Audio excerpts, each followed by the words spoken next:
நம்மைச் சுற்றி சூழல் விழிப்புணர்வு தகவல்கள்.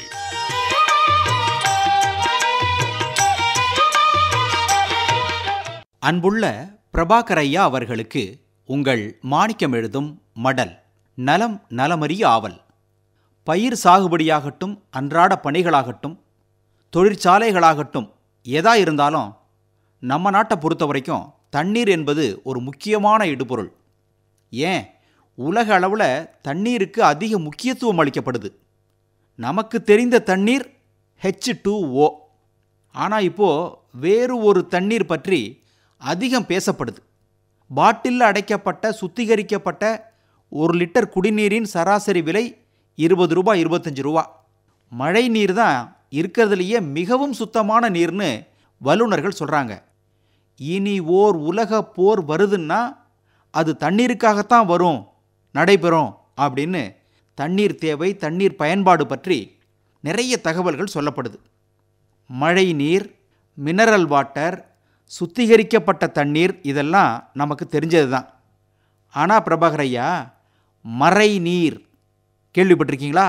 மறை நீர், வர்ச்சுவல் வாட்டர்னு ஆங்கிலத்தில் அழைக்கப்படுது. இது ஒரு பொருளாதாரம், ஜிடிபி, மொத்த உள்நாட்டு உற்பத்தியை ஒரு நாட்டின் பணத்தை கொண்டு மதிப்பிடுவது போல ஒரு நாட்டின் நீர் வளத்தை கொண்டு மதிப்பிடும் தண்ணீர் பொருளாதாரம் இது. கொஞ்சம் குழப்பமாக இருக்கு. மறை நீரை கண்டுபிடித்தவர் இங்கிலாந்து நாட்டைச் சேர்ந்த பொருளாதார வல்லுநர் ஜான் ஆண்டனி ஆலன். ஒரு பொருளுக்குள் மறைந்திருக்கும் கண்ணுக்கு தெரியாத நீர், இதுதான் மறை நீர். ஒரு மெட்ரிக் டன் கோதுமை 1600 கியூபிக் மீட்டர் தண்ணீருக்கு சமம் என்கிறது மறைநீர் பொருளாதாரம். அதாவது கோதுமை தானியத்தை விளைவிக்க நீர் தேவை. ஆனால் அது விளைந்தவுடன் அதை உருவாக்க பயன்பட்ட நீர் அதில் இல்லை. ஆனால் அந்த நீர் அந்த கோதுமை தானியங்களுக்காகத்தானே செலவிடப்பட்டிருக்கு அல்லது மறைந்திருக்கு. இதுதான் மறைநீர். கோதுமை தேவை அதிகமுள்ள ஒரு நாடு 1 டன் கோதுமையை இறக்குமதி செய்யும் போது அந்த நாடு 1600 கியூபிக் மீட்டர் அளவுக்கு தனது நாட்டின் நீரை சேமித்துக் கொள்கிறது என்கிறார் ஜான் ஆண்டனி ஆலன். இதுபோல இன்னொரு உதாரணம். ஒரு முட்டை விலை 4 ரூபா அல்லது 5 ரூபா. இந்த 5 ரூபாய் முட்டைக்கு 196 லிட்டர் மறைநீர். பிரபாகர் ஐயா, உற்பத்தியை காட்டிலும் இறக்குமதி நல்லது. புத்திசாலித்தனம் இல்லையா?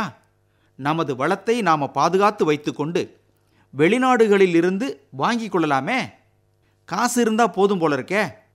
மறைநீர் தத்துவம், பொருளாதாரம் பற்றி தெரிந்து கொள்ள வேண்டும். இருக்கும் இயற்கை வளங்களை பாதுகாக்க தெரிஞ்சுக்கணும். ஏதோ எங்கிருந்தோ கிடைக்குதுன்னு சௌகரியத்துக்கு பயன்படுத்தினா எல்லாத்தையும் இழக்க நேரிடும். இப்போ ஆற்றுல, குளத்தில், ஏரியில் இருக்கக்கூடிய தண்ணீரை சிக்கனமாக பயன்படுத்துவோம்.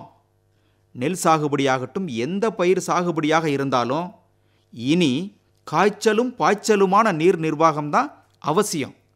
தேவையறிந்து பயன்படுத்தி இந்த நாட்டின் உணவு தானிய உற்பத்தியை உயர்த்துவோம். இப்படிக்கு மடல் மாணிக்கம்.